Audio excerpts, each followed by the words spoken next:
નમસ્કાર, મંતવ્ય ન્યૂઝમાં આપનું સ્વાગત છે. હું છું કુંજ. મહત્વના સમાચારોથી બુલેટિનની શરૂઆત કરીએ. વાત કરીએ ઉત્તર પ્રદેશ પ્રયાગરાજમાં કુંભ મેળો ચાલી રહ્યો છે. તેમાં દેશ વિદેશથી મોટી સંખ્યામાં ભક્તો સ્નાન કરવા માટે પહોંચી રહ્યા છે. ત્યારે ધાર્મિક અને સાંસ્કૃતિક દ્રષ્ટિએ મહત્વપૂર્ણ એવા કુંભ મેળામાં પ્રધાનમંત્રી નરેન્દ્ર મોદી પણ આસ્થાની ડૂબકી લગાવશે. પીએમ મોદી 5 ફેબ્રુઆરીએ મહાકુંભની લેશે મુલાકાત. પીએમ મોદી પવિત્ર ત્રિવેણીમાં કરશે સ્નાન. દેશવાસીઓના કલ્યાણ માટે પ્રાર્થના કરશે. સવારે 10 વાગે પહોંચશે મહાકુંભ. ઉત્તર પ્રદેશ પ્રયાગરાજમાં કુંભ મેળો ચાલી રહ્યો છે અને તેમાં દેશ વિદેશથી ભક્તો સ્નાન કરવા પહોંચી રહ્યા છે. ત્યારે ધાર્મિક અને સાંસ્કૃતિક દ્રષ્ટિએ મહત્વપૂર્ણ એવા મહાકુંભ મેળામાં આવતીકાલે પ્રધાનમંત્રી નરેન્દ્ર મોદી આસ્થાની સાથે સ્નાન કરશે. તેમના માટેની બધી તૈયારીઓ પણ શરૂ થઈ ગઈ છે. બુધવારે માઘ મહિનાની અષ્ટમી તિથિના રોજ શુભ મુહૂર્ત દરમિયાન તેઓ પવિત્ર ત્રિવેણીમાં પવિત્ર ડૂબકી લગાવશે. સ્નાન પછી તેઓ સંગમ કિનારે ગંગાની પૂજા કરશે અને દેશવાસીઓના કલ્યાણ માટે પ્રાર્થના કરશે. પીએમ મોદી આવતીકાલે સવારે 10 વાગે મહાકુંભ પહોંચશે. અહીંથી તે અરેલ ઘાટથી બોટ દ્વારા સંગમ જશે. એકંદરે પીએમ મોદી પ્રયાગરાજમાં લગભગ 1 કલાક રોકાશે. આ સમય દરમિયાન સ્નાન કરશે અને ગંગાની પૂજા કરશે અને પછી પાછા ફરશે. પીએમ મોદીનો મહાકુંભમાં કાર્યક્રમ. મહાકુંભ નગરમાં પીએમ મોદીનો લગભગ 1 કલાકનો કાર્યક્રમ. બુધવારે સવારે લગભગ 10 વાગે ખાસ વિમાન દ્વારા બામરોલી એરપોર્ટ પહોંચશે. 3 સેના હેલિકોપ્ટર અરેલમાં ડીપીએસ ગ્રાઉન્ડના હેલિપેડ પર ઉતરશે. અહીંથી નિષાદ રાજ ક્રૂઝ દ્વારા સંગમમાં ડૂબકી લગાવવા જશે. અખાડા, આચાર્યવાડા, દાંતીવાડા અને ખાકચોકના પ્રતિનિધિઓને મળશે. પીએમ મોદીના આગમનની તૈયારીઓની સમીક્ષા કરવા માટે સીએમ યોગીએ 4 ફેબ્રુઆરીએ પ્રયાગરાજ પહોંચ્યા હતા. અહીંની બધી જ તૈયારીઓની સંપૂર્ણ સમીક્ષા કરી. જે બાદ સીએમ યોગી 5 ફેબ્રુઆરીએ પીએમ મોદીનું સ્વાગત કરવા પ્રયાગરાજ પણ પહોંચશે. ઉલ્લેખનીય છે કે પીએમ નરેન્દ્ર મોદીએ પણ વર્ષ 2019માં ફેબ્રુઆરીમાં જ કુંભ મેળામાં આવ્યા હતા અને આ દરમિયાન તેમણે ગંગામાં સ્નાન કર્યું હતું અને ગંગા પંડાલમાં સ્વચ્છતા પ્રાપ્ત કરનારાઓના પગ ધોયા હતા. બ્યુરો રિપોર્ટ, મંતવ્ય ન્યૂઝ. આગળ વાત કરીએ ભૂતાનના રાજા જિગ્મે ખેસર નામગ્યાલ વાંગચુકે મંગળવારે પ્રયાગરાજ મહાકુંભમાં પહોંચ્યા હતા. તેઓએ સંગમમાં આસ્થાની ડૂબકી લગાવી હતી. આ દરમિયાન તેમની સાથે ઉત્તર પ્રદેશના મુખ્યમંત્રી યોગી આદિત્યનાથ પણ હતા. મુખ્યમંત્રી યોગીએ ખુદ ભૂતાન કિંગ સાથે ડૂબકી લગાવતી તસવીર સોશિયલ મીડિયા પર શેર કરી હતી. તો તસવીરોમાં મુખ્યમંત્રી યોગી સાથે ભૂતાન કિંગ પણ સંપૂર્ણ રીતે ભગવા રંગમાં જોવા મળી રહ્યા છે. યોગી આદિત્યનાથે પ્રયાગરાજને તીર્થ સ્થળોનો રાજા જણાવતો એક સંસ્કૃત શ્લોક પણ સાથે લખ્યો હતો. મુખ્યમંત્રી યોગી આદિત્યનાથે સોશિયલ મીડિયા પર લખ્યું હતું કે મહાકુંભ 2025 પ્રયાગરાજમાં આજે ભૂતાનના મહામકીમ નરેશ જિગ્મે ખેસર નામગ્યાલ વાંગચુકે પવિત્ર ત્રિવેણી સંગમમાં પાવન સ્નાન કરી પુણ્ય પ્રાપ્ત કર્યું છે. ભૂતાન કિંગમાં ગંગાની પૂજા અર્ચના કરી અને અક્ષય વટ અને સૂતા હનુમાનજીના દર્શન અને પૂજન પણ કર્યું. ત્યારબાદ તેઓએ પ્રયાગરાજમાં ડિજિટલ મહાકુંભ અનુભૂતિ કેન્દ્રનું ભ્રમણ કરી મહાકુંભમાં દિવ્ય ભવ્ય અને ડિજિટલ સ્વરૂપનું અવલોકન કર્યું.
આગળ વાત કરીએ વર્ષ 2025નો મહાકુંભ એક આધ્યાત્મિક અને સાંસ્કૃતિક ઉત્સવ બની ગયો છે અને અત્યાર સુધીમાં કુલ 35 કરોડથી વધારે શ્રદ્ધાળુઓએ પવિત્ર સ્નાન કર્યું છે. જોઈએ આ ખાસ રિપોર્ટમાં વધુ વિગતો. મહાકુંભ એક આધ્યાત્મિક અને સાંસ્કૃતિક ઉત્સવ. મહાકુંભને થયા 23 દિવસ. 23 દિવસોમાં 37 કરોડથી વધારે લોકોએ લગાવી ડૂબકી. વસંત પંચમી પર 2 કરોડથી વધારે શ્રદ્ધાળુઓએ અમૃત સ્નાન કર્યું. મહાકુંભમાં ગઈકાલે છેલ્લું અમૃત સ્નાન હતું અને હવે 12 ફેબ્રુઆરીએ માઘ પૂર્ણિમા નિમિત્તે અને 26 ફેબ્રુઆરીએ મહાશિવરાત્રી નિમિત્તે પર્વ સ્નાન થશે. 13 જાન્યુઆરીએ મહાકુંભ શરૂ થયો ત્યારે પોષી પૂર્ણિમા નિમિત્તે પર્વ સ્નાન હતું અને ત્યારબાદ 14 જાન્યુઆરીએ મકર સંક્રાંતિ અને 29 જાન્યુઆરીએ મૌની અમાવસ્યા નિમિત્તે અમૃત સ્નાન થયા હતા. આપને જણાવી દઈએ કે ઉત્તર પ્રદેશના પ્રયાગરાજના સંગમ તટ પર આયોજિત મહાકુંભના 23 દિવસ થઈ ગયા છે અને આ 23 દિવસોમાં 37 કરોડથી વધારે લોકોએ ડૂબકી લગાવી છે. ગત સોમવારે મહાકુંભનું ત્રીજું અમૃત સ્નાન સકુશળ સંપન્ન થયું. વસંત પંચમી પર 2 કરોડથી વધારે શ્રદ્ધાળુઓએ અમૃત સ્નાન કર્યું હતું. 13 જાન્યુઆરીએ ઉત્સવ શરૂ થયો ત્યારથી લઈ કુંભમાં નોંધપાત્ર ભાગીદારી જોવા મળી છે. જેમાં સૌથી મહત્વપૂર્ણ દિવસ મૌની અમાવસ્યા પર 8 કરોડ ભક્તોએ સ્નાન કર્યું હતું. મકર સંક્રાંતિ અને પોષી પૂર્ણિમા જેવા અન્ય મુખ્ય દિવસોમાં પણ 1.7 કરોડથી વધુ શ્રદ્ધાળુઓ આવ્યા હતા. ઉલ્લેખનીય છે કે કેન્દ્રીય ગૃહમંત્રી અમિત શાહ, સંરક્ષણ મંત્રી રાજનાથસિંહ અને ઉત્તર પ્રદેશના મુખ્યમંત્રી યોગી આદિત્યનાથ સહિતની અગ્રણી હસ્તીઓએ પણ ધાર્મિક વિધિઓમાં ભાગ લીધો હતો, જે ભારતના આધ્યાત્મિક અને રાજકીય માળખામાં પણ મહાકુંભના મહત્વ પર ભાર મૂકી રહ્યો છે. હવે 26 ફેબ્રુઆરી સુધી ચાલુ રહેશે આ મહાકુંભ અને આ કાર્યક્રમ, જે સદીઓ જૂની પરંપરાઓની ઉજવણી કરીને અને શ્રદ્ધાની સહિયારી યાત્રામાં લાખો લોકોને આકર્ષિત કરીને રેકોર્ડ તોડવા માટે પણ ક્યાંક તૈયાર છે. બ્યુરો રિપોર્ટ, મંતવ્ય ન્યૂઝ. સમાજવાદી પાર્ટીના સાંસદ જયા બચ્ચને સોમવારે કરેલા હવે નિવેદન પર વિવાદ ઉભો થઈ ગયો છે. તેમણે કુંભના પાણીને સૌથી પ્રદૂષિત ગણાવ્યું છે અને દાવો કર્યો છે કે ભાગદોડ દરમિયાન જીવ ગુમાવનારાઓના મૃતદેહ પાણીમાં ફેંકી દેવામાં આવ્યા હતા. આ નિવેદન બાદ વિશ્વ હિન્દુ પરિષદ, વીએચપી સહિતના ધાર્મિક સંગઠનો અને ભારતીય જનતા પાર્ટીના નેતાઓએ તેમના નિવેદન પર નારાજગી વ્યક્ત કરી છે. ખાસ કરીને વીએચપીએ જયા બચ્ચનની ધરપકડની માંગ કરી. વિશ્વ હિન્દુ પરિષદના મીડિયા ઇન્ચાર્જ શરદ શર્માએ જયા બચ્ચનના નિવેદન પર ગુસ્સો વ્યક્ત કર્યો છે. જણાવ્યું કે ખોટા નિવેદનો દ્વારા સનસનાટી ફેલાવી એ નકારાત્મક આદત છે, જેના માટે જયા બચ્ચનની ધરપકડ થવી જોઈએ. વધુમાં કહ્યું કે મહાકુંભ શ્રદ્ધા અને ભક્તિનો આધાર છે, જ્યાં ધર્મ, કર્મ અને મોક્ષ મળે છે. કરોડો ભક્તોની લાગણીઓ આ સાથે જોડાયેલી છે.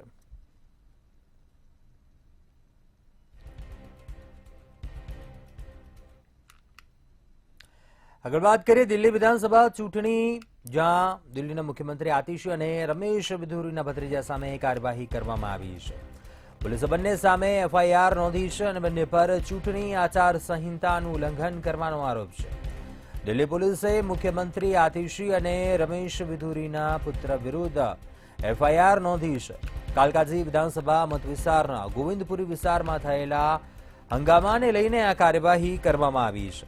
પોલીસે બંને પર ચૂંટણી આચાર સંહિતાનું ઉલ્લંઘન કરવાનો આરોપ લગાવ્યો છે. તો આતિશીના સમર્થકો સામે પણ કેસ દાખલ કરવામાં આવ્યો છે. આતિશીએ ટ્વીટ કર્યું કે દિલ્હી પોલીસે ગઈકાલે મોડી રાત્રિએ 2 યુવાનોને ગેરકાયદેસર રીતે અટકાયતમાં લીધા હતા, જેઓ ચૂંટણી આચાર સંહિતાના ઉલ્લંઘનની રિપોર્ટિંગ અને વિડીયો બનાવી રહ્યા હતા.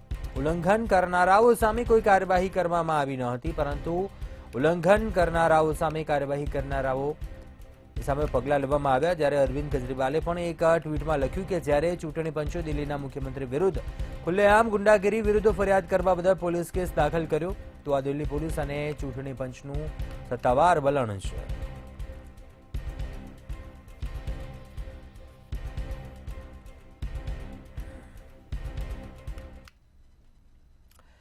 બજેટ 2025માં થયેલી જાહેરાતને લઈને મંથન ચાલી રહ્યું છે. ગ્લોબલ સ્ટોક માર્કેટમાં અમેરિકી ટેરિફની અસર જોવા મળી રહી છે અને આ સવાલના જવાબમાં નાણામંત્રીએ જણાવ્યું કે ભારત અને અમેરિકાની વચ્ચે એવો ટ્રેડ નથી કે અમેરિકા ટેરિફ લગાવી શકે અને તેમ છતાં તે ટેરિફ લગાવે છે, તો તેની નજર તેના પર છે. જો અમેરિકા ભારત પર ટેરિફને લઈને કોઈ પગલું ઉઠાવશે તો પછી જોઈશું આપણે શું કરી શકીએ છીએ. અમારી સંપૂર્ણ તૈયારી છે. નાણામંત્રીએ કહ્યું કે કસ્ટમ ડ્યુટીને લઈને કહેવા ઈચ્છીશ કે તેના પર કામ કરવામાં આવ્યું છે. 2027 સુધી વિકસિત ભારતના માર્ગમાં ઘણા પડકાર છે, પરંતુ તેનો અર્થ એ નથી કે આપણે પીછેહટ કરીએ. ખાસ કરીને ઘણા ગ્લોબલ પડકાર છે અને તેમ છતાં લક્ષ્યની તરફ આગળ વધી રહ્યા છીએ.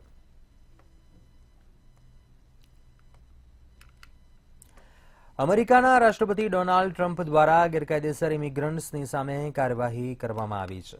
અમેરિકાથી ગેરકાયદેસર ઇમિગ્રન્ટ્સને લઈને એક લશ્કરી વિમાન ભારત માટે રવાના થયું. ગેરકાયદેસર ઇમિગ્રન્ટ્સને લઈને એક C-17 વિમાન ભારત આવવા માટે ઉડાન ભરી છે, પરંતુ તેને પહોંચવામાં 24 કલાક જેટલો સમય લાગશે. ટ્રમ્પે સત્તા સંભાળ્યાના 11 દિવસમાં 25,000થી વધુ ગેરકાયદેસર ઇમિગ્રન્ટની અટકાયત કરી. વિદેશ મંત્રી એસ જયશંકરે કહ્યું કે ભારત તપાસ કરી રહ્યું છે કે અમેરિકામાં કેટલા ભારતીયો ગેરકાયદેસર છે.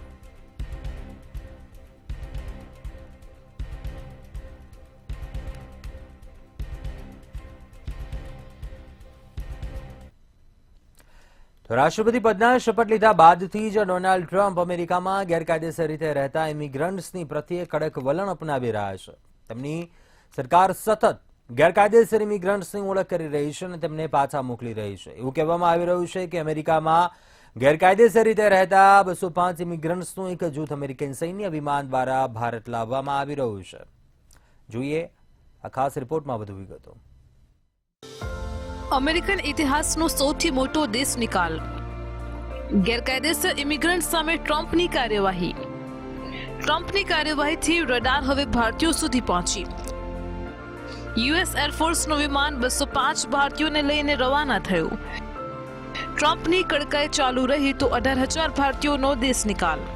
ગેરકાયદેસર ઇમિગ્રન્ટ સામે ટ્રમ્પની કાર્યવાહીથી રડાર હવે ભારતીયો સુધી પહોંચી ચૂકી છે. આ એ ભારતીયો છે જેઓ અમેરિકન નિયમો મુજબ કાગળો વિના અથવા તો અધૂરા કાગળો સાથે અમેરિકામાં રહે છે. યુએસ એરફોર્સનું એક વિમાન 205 ભારતીયોને લઈને રવાના થઈ ગયું છે. ટ્રમ્પનું આ પગલું તેમના કઠિન ચૂંટણી વચનોની દિશામાં એક મહત્વપૂર્ણ પગલું છે. અમેરિકાના નવા રાષ્ટ્રપતિ ડોનાલ્ડ ટ્રમ્પે હવે અમેરિકામાં રહેતા ગેરકાયદેસર ઇમિગ્રન્ટ સામે પોતાની એજન્સીઓ તૈનાત કરી છે. અમેરિકાએ લશ્કરી વિમાન C-17માં ગેરકાયદેસર ભારતીય ઇમિગ્રન્ટ્સને ભારત મોકલ્યા છે. સમાચાર એજન્સી રોયટર્સ અનુસાર આ સ્થળાંતર કરનારાઓ 24 કલાક પછી ભારત પાછા ફરી શકે છે. આ સાથે જ અમેરિકાએ પેપરલેસ ભારતીયો એટલે કે કાગળો વગરના લોકો સામે કાર્યવાહી શરૂ કરી છે. 205 ભારતીયોને લઈને યુએસ એરફોર્સનું વિમાન C-17 આગામી 20 થી 24 કલાકમાં અમૃતસરમાં ઉતરાણ કરી શકે છે. થોડા દિવસો પહેલા જ્યારે વિદેશ મંત્રી એસ જયશંકર અમેરિકાની મુલાકાતે આવ્યા હતા ત્યારે US secretary of state Marco રૂબિયોએ તેમની સાથે ગેરકાયદેસર ભારતીય ઇમિગ્રન્ટ્સનો મુદ્દો ઉઠાવ્યો હતો. આ અંગે ભારતે કહ્યું હતું કે તે પોતાના એવા ઇમિગ્રન્ટ્સને પાછા લેવા તૈયાર છે જેઓ દસ્તાવેજો વિના અથવા તો અધૂરા દસ્તાવેજો સાથે અમેરિકામાં પહોંચ્યા છે. રાષ્ટ્રપતિ બન્યા પછી ટ્રમ્પે ગેરકાયદેસર ઇમિગ્રન્ટ સામે કડક વલણ અપનાવ્યું છે. ટ્રમ્પે દેશભરમાં ગેરકાયદેસર ઇમિગ્રન્ટ્સને પકડવા માટે સેનાની મદદ લીધી છે અને વિવિધ સ્થળોથી ધરપકડ કરવામાં આવી રહી છે અને પછી આવા ઇમિગ્રન્ટ્સને તેમના વતન પાછા મોકલવામાં આવી રહ્યા છે. અમેરિકા 7,25,000 ભારતીયોને ગેરકાયદેસર ઇમિગ્રન્ટ્સ માને છે, પરંતુ હાલમાં અમેરિકામાં લગભગ 18,000 એવા ભારતીયો છે જેમની પાસે અમેરિકામાં રહેવા માટે પૂરતા માન્ય દસ્તાવેજો નથી. ટ્રમ્પ વહીવટી તંત્રએ આવા ભારતીયોને પાછા મોકલવાની પ્રક્રિયા શરૂ કરી છે. ટ્રમ્પ વહીવટી તંત્રની આ ભારતીયો પર તીખી નજર છે. આ ભારતીયો અંગે અંતિમ નિકાલનો આદેશ ગમે ત્યારે આવી શકે છે. આમાંથી 2,467 ભારતીયો યુએસ ઇમિગ્રેશન ડિટેન્શન કેમ્પમાં બંધ છે, જ્યારે અમેરિકા 17,940 ભારતીયોને પેપરલેસ જાહેર કર્યા છે. બ્યુરો રિપોર્ટ, મંતવ્ય ન્યૂઝ. આગળ વાત કરીએ બનાસકાંઠા પોલીસમાં. હથિયારી પોલીસ કોન્સ્ટેબલ તરીકે ફરજ બજાવતા જવાનનું 1 વર્ષ અગાઉ અકસ્માતમાં મૃત્યુ થયું હતું, જેથી એક્સિસ બેંક દ્વારા તેમનો ક્લેમ પાસ કરી જિલ્લા પોલીસ વડાના હસ્તે ₹1.16 કરોડની સહાય પરિવારને આપવામાં આવી હતી, જેથી પરિવાર દ્વારા બેંક અને પોલીસનો આભાર વ્યક્ત કર્યો હતો.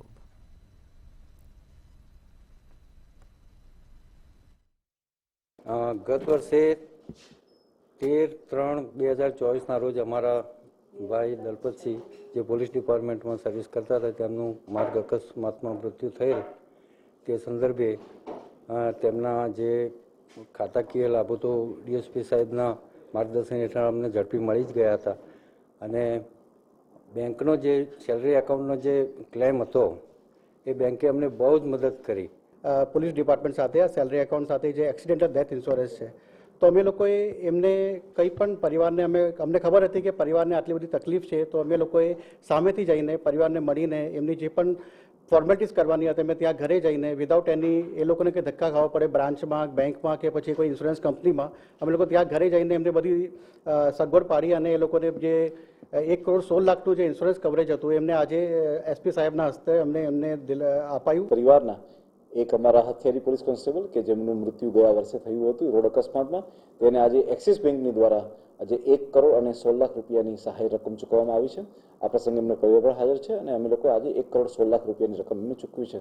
હું આપ લોકોને જણાવવા માંગીશ કે દરેક વ્યક્તિઓના જે અમારે પોલીસમાં નોકરી કરે છે તે લોકોના અમે સેલરી એકાઉન્ટ જે છે એ અમે એક્સિસ બેંકમાં ખોલ્યા હોય છે અને એક્સિસ બેંક જે છે એ આ ખાસ પ્રકારનો એક વીમો આપે છે કે જેમાં કોઈ અનેચરલ ડેથ હોય છે તો એના પરિવારને ખૂબ જ ઓછા સમયની અંદર એક પણ જાતની વિઝિટ કર્યા વગર એ લોકોને 1,16,00,000નું આજે ક્લેમ સેટલમેન્ટ કરવામાં આવે છે. આ રકમ અમારા પોલીસ પરિવારને ખૂબ જ ઉપયોગી બનતી હોય છે એમના મૃત્યુ બાદ.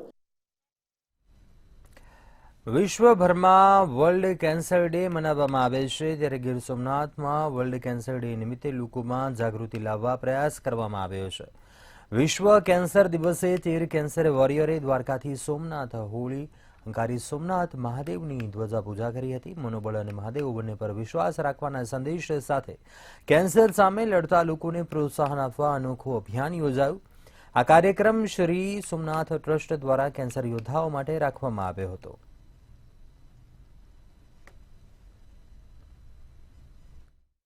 फरवरी है, वर्ल्ड कैंसर डे है। 25 जनवरी से हमने स्टार्ट किया था द्वारिका से। पूरे 10 दिन में हमने कैंसर अवेयरनेस पूरे इलाके में जहाँ जहाँ भी हमने होल्ड किया है वहाँ पे किया है। यहाँ सोमनाथ आने के बाद सोमनाथ महादेव मंदिर ट्रस्ट के द्वारा हमें सभी सुविधाएं दी गई है। भोजन प्रसाद मिला है, एकोमोडेशन मिला है और ये पूरा सम्मान हम कहीं से भी नहीं मिलेगा, वो मिल रहा है। हमारे पास पूरा शब्द नहीं है। છોટાઉદેપુરમાં આગામી ફેબ્રુઆરી 16મીએ ચૂંટણી યોજાનાર છે અને આ વખતની ચૂંટણીમાં 7 રાજકીય પક્ષો પાલિકા સત્તા હાંસલ કરવા મેદાનમાં આવ્યા છે. આજે ફોર્મ ચકાસણીના અંતે 104 ઉમેદવારો માન્ય રહ્યા હતા, જેમાં 5 અપક્ષ ઉમેદવારો ફોર્મ ખેંચતા આંકડો સ્પષ્ટ થયો છે. ત્યારે 99 ઉમેદવારો વચ્ચે ચૂંટણીનો જંગ ખેલાશે.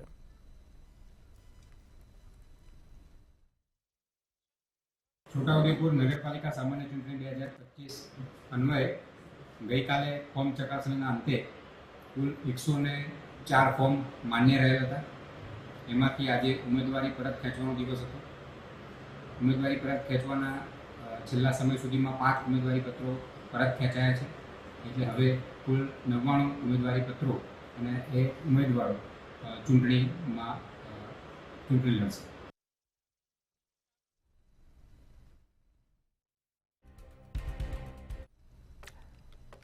ગુજરાતમાં પણ યુનિફોર્મ સિવિલ કોડ લાગુ થશે. સરકારે યુનિફોર્મ સિવિલ કોડ લાગુ કરવા માટે 5 સભ્યોની કમિટી બનાવવાની જાહેરાત કરી છે, જેમાં વરિષ્ઠ અધિકારીઓનો સમાવેશ કરવામાં આવ્યો છે, જેઓ 45 દિવસમાં સરકારને રિપોર્ટ આપશે. સુપ્રીમ કોર્ટના પૂર્વ ન્યાયાધીશ રંજના દેસાઈની અધ્યક્ષતામાં 5 સભ્યોની કમિટીની રચના કરવામાં આવી છે. યુસીસીનું અમલ દેશના તમામ નાગરિકોને સમાન અધિકારો આપવાનું છે અને આ નિર્ણય ધર્મ, જાતિ અને સમુદાયના ભેદને દૂર કરવાનું છે.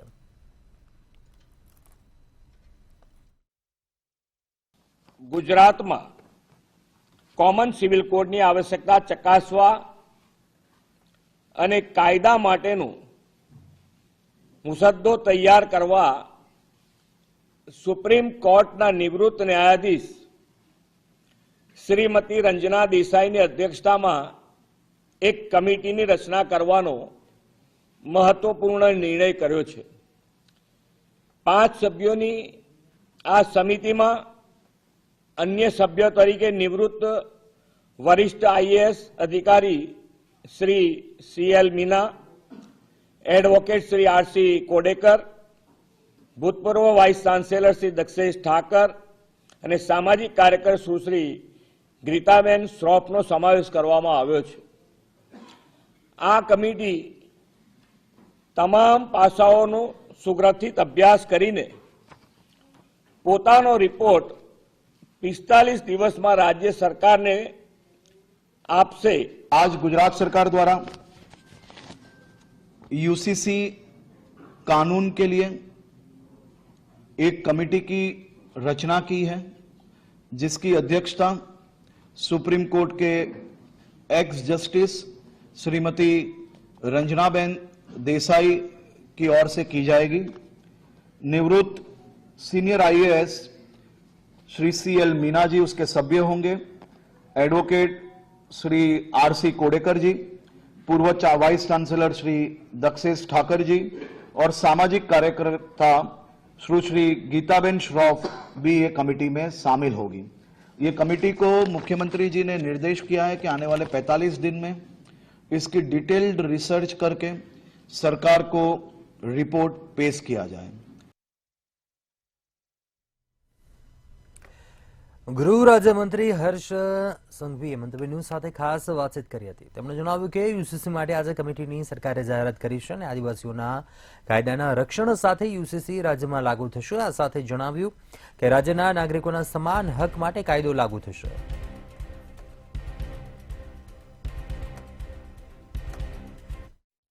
गुजरात सरकार ने आज यूसीसी का गठन के लिए एक कमेटी की घोषणा की है। मुख्यमंत्री भूपेंद्र भाई पटेल और हमारे युवा गृह राज्य मंत्री हर्ष संघवी जी ने भी इस पत्रकार परिषद में इस बात को बताया था।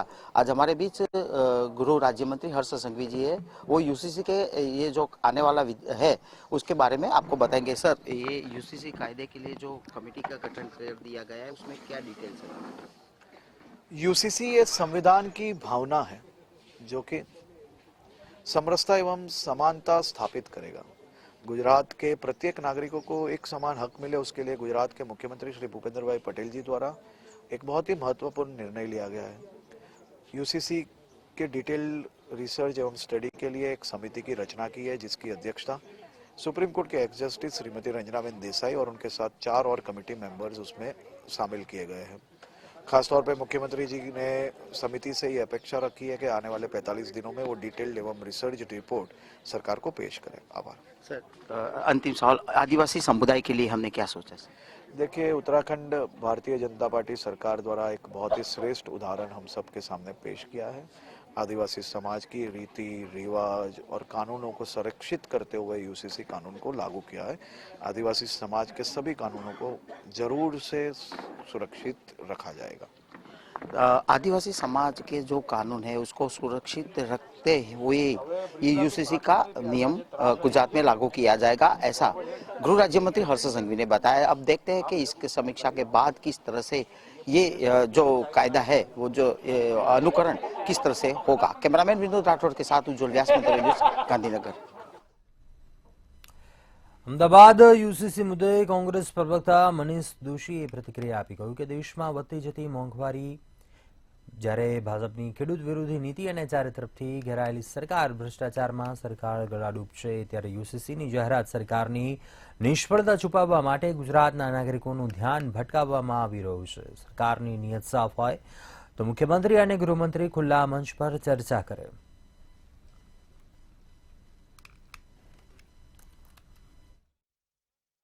ગુજરાતમાં ખરેખર જરૂર છે યુનિફોર્મ એજ્યુકેશન કોડની જરૂર છે, એટલે કે તમામને શિક્ષણનો અધિકાર મળે, ગુજરાતના નાગરિકોને એ દિશામાં કામ કરવાની જરૂર છે। ખરેખર સરકારની નીતિને નિયત સાફ હોય ગુજરાતના નાગરિકો માટે તો યુનિફોર્મ હેલ્થ કોડની સરકારે લાગુ કરવાની જરૂર છે, જેથી કરીને ગુજરાતના નાગરિકોને, ગુજરાતીઓને આરોગ્ય સેવા સારી મળી શકે। ખરેખર સરકારને લાગુ કરવું હોય તો સમાન ન્યાય, भेदभाव वगरना न्याय माटे यूनिफॉर्म लो लागू करवानो जे कंडक्ट द यूनिफॉर्म लो एटले के गरीबों माटे एक सरकारनो कायदो।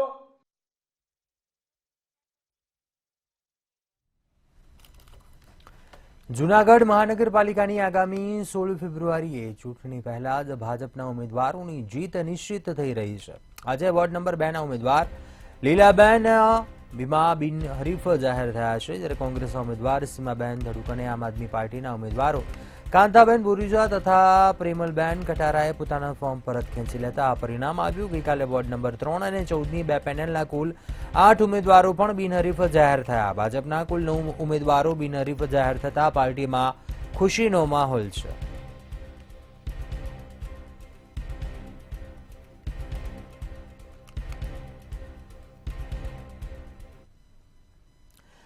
તાપીમાં સોનગઢ નગરપાલિકા ચૂંટણીમાં મોટો ધડાકો થયો છે, જેમાં ચૂંટણી પહેલા જ કોંગ્રેસના 4 અને અપક્ષના 1 ઉમેદવારોએ ફોર્મ પરત ખેંચી લેતા 5 બેઠકો પર ભાજપ ચૂંટણી પહેલા જ વિજય થયું છે, જ્યારે વોર્ડ નંબર 1, 4, 5 અને 6 માં ભાજપ બિનહરીફ જીત્યું છે. ચૂંટણી પહેલા જ ભાજપનો 5 બેઠક ઉપર વિજય થયો છે, તો બીજી તરફ કોંગ્રેસમાં મોટું ભંગાણ થતા દોડધામ મચી ગઈ છે.